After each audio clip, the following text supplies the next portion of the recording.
माता मरोती नला सपन दिखा के सतपुरा सतिय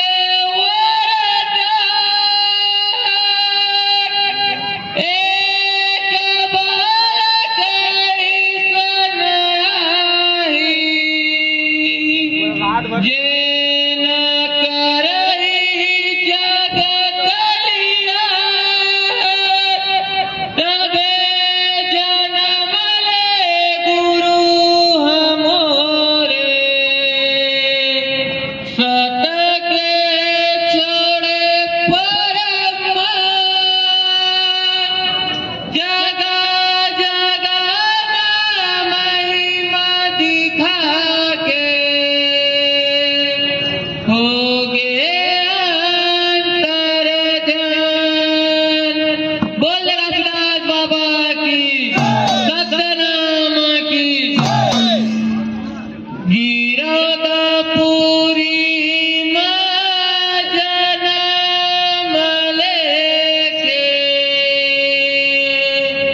सत के छोड़े परमान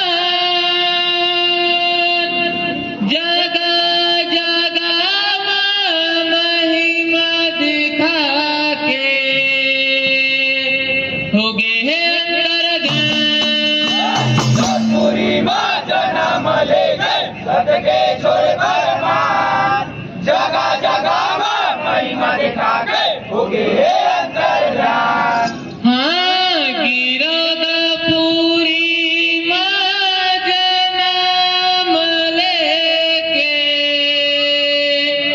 सत के छोड़े परमान जगा जगा महिमा दिखा के हो गे अंतर ध्यान।